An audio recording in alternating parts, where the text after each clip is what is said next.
Hello, and welcome to CYBR in 10. My name is Nick Dulowitz. I'm the Director of Technical Alliances at CyberArk. CYBR in 10 is a video series consisting of 10 to 15-minute installments.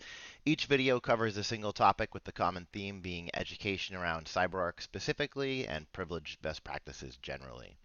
This session will cover CyberArk's account discovery functionality, specifically highlighting the new automatic onboarding rules available in version 10.2 of the CyberArk Core Privileged Account Security offering. One of the first steps every organization has to take when looking to leverage some kind of a privileged account security solution is finding all of the privileged accounts and everywhere that they're being used. That's a big piece, and everywhere that they're being used. It doesn't do us a ton of good if we find the service account at the domain, but fail to pick it up where it's actually being leveraged to run the scheduled task or a Windows service or whatever it might be. Last thing that we want to do, obviously, is change a password and then break our customers' applications. So how do we find both the accounts and where they're being used? Well, we scan, right? It's actually more than just scanning. We break it down into three parts. We discover, so that's the scan part. We analyze, and then we provision. And as I mentioned earlier, as of version 10.2, all three of those steps can now be automated. So let's take a look at it. All right, and we're actually going to jump out of slides here for the first time in CYBR in 10, and we are going to jump into a live demonstration. So this is the CyberArk version 10.2 web client. We're going to go ahead and authenticate into here using our Active Directory authentication, and we're going to log in as a CyberArk administrator. So this is a user who's got administrative rights to the CyberArk solution. When we do get logged in, the first thing that we see is our account screen. So these are all accounts that have already been found or entered into CyberArk somehow, whether they were found via our accounts discovery that we're going to look at now, or they were entered in some other way, either manual entry or via our RESTful API. These accounts are already being managed. CyberArk is already doing stuff with them. What we're going to focus on today are accounts that are not yet known by the CyberArk solution, and how do we go out and find them and then bring them in. So the first thing that we're going to do in our kind of discussion today is jump over to the pending account screen. So this is what we call this the accounts feed, and this is the pending accounts section of the accounts feed.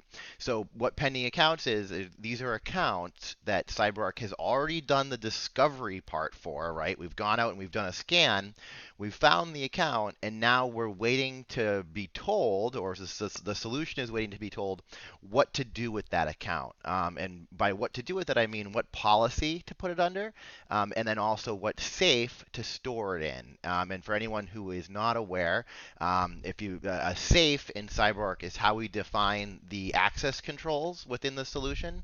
So if you think about a physical bank vault, right, being able to walk into that physical bank vault does not mean that you have access to all of the safety deposit boxes within the bank vault, right? So same idea with CyberArk. There's this idea of the secure digital vault itself, and then within the vault we create logical containers that we call safes. We store our credentials, our password objects in those safes, and then we can grant individual users and groups some level of access to those safes. So all the accounts that we see in this list right here have been discovered, but they have not yet been put in a safe, and they've not yet been, and they've not yet had a policy applied to them, which tells us things like how often to change the password and what the complexity rules for that password should be, and things along those lines.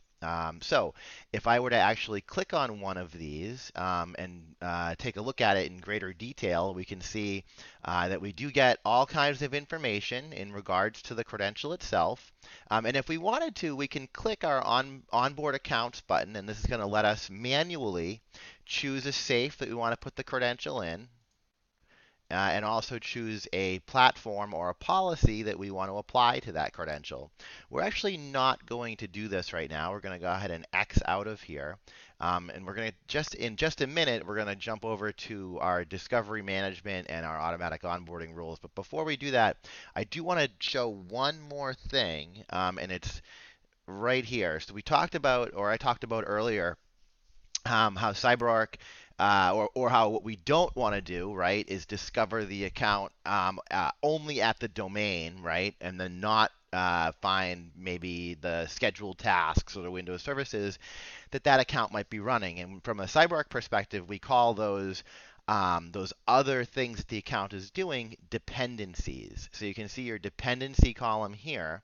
If I were to go ahead and click on the 3, what this is going to do is it's going to say the account Mike, which is a domain account that belongs to cyberarkdemo.com, is also being used to run these 3 Windows scheduled tasks.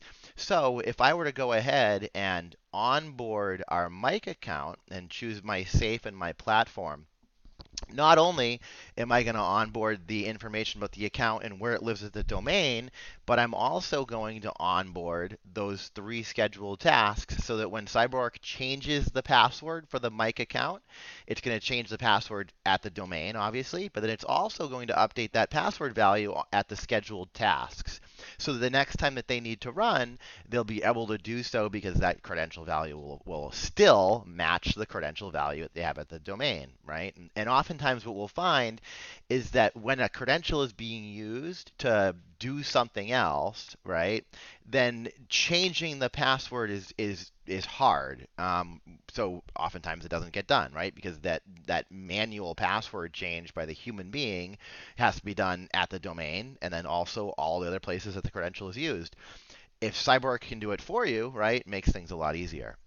So I talked earlier about how in version 10.2 there is some new functionality around automatically onboarding these credentials, right? So not only doing the discovery part in an automated fashion, but then also doing the analyze and the provision as well. So let's take a look at how we would do that.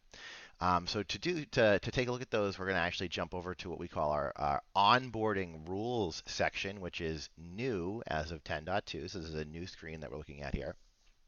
And what we'll do, there are some rules here that are already created. Let's go ahead and create our own. So we're going to do create rule.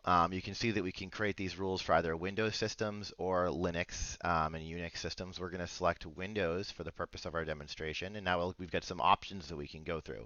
So first of all, do you want to have this rule apply to servers, workstations, or both? And we'll go ahead and we'll select both.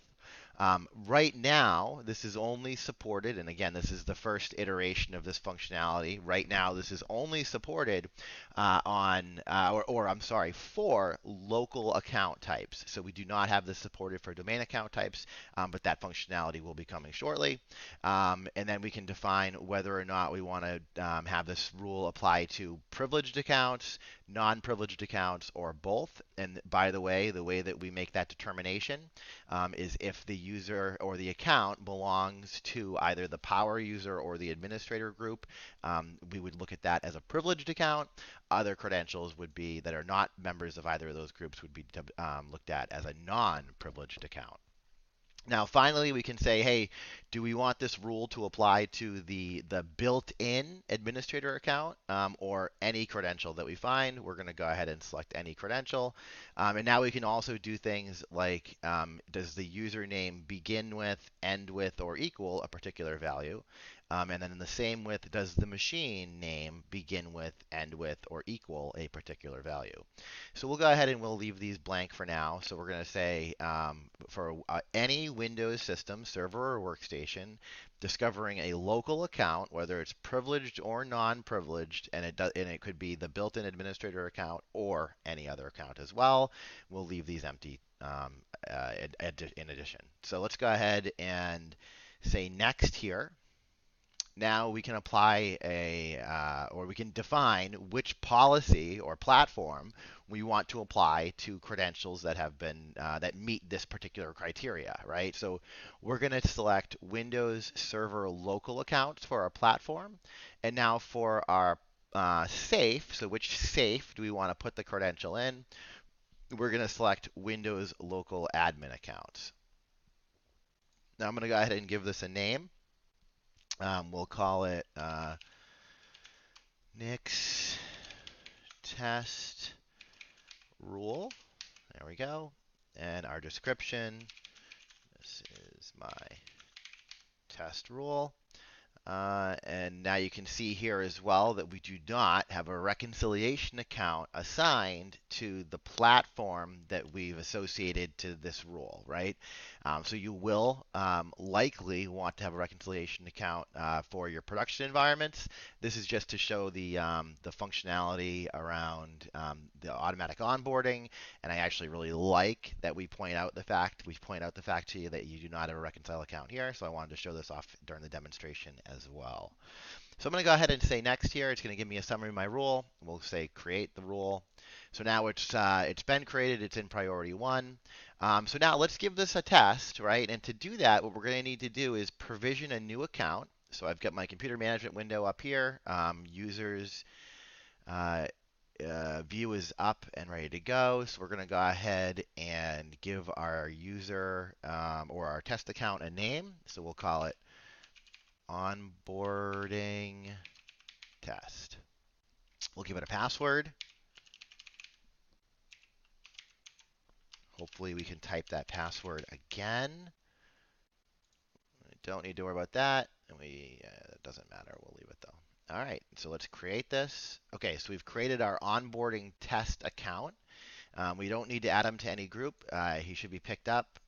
So let's go ahead and minimize this.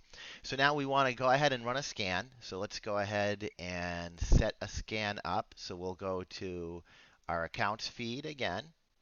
We're going to go to Discovery Management this time. So here's where all of our different discoveries have been defined.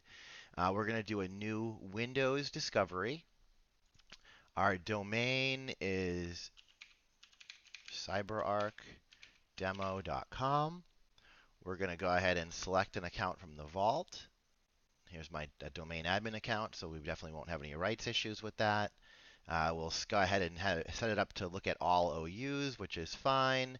One thing that we do want to do is I don't have LDAP-S configured here, so I'll go ahead and deselect my connect to Active Directory using a secure connection, which tells it to use LDAP-S, which you would obviously want to do in production. This is a test environment. And we're going to go ahead and just do a one-time scan versus a recurring scan, and we'll say done. All right, so now we should have our pending scan. This is going to kick off shortly. What we'll do, though, is through the use of some video editing magic, we're going to come back in just a second, and our scan is going to be completed. All right, and here is our completed scan. So let's go ahead and come into pending accounts, and what we should not see in here is onboarding test. There should be no onboarding test that we see in pending accounts. So first step is looking good. So let's go over to our accounts view.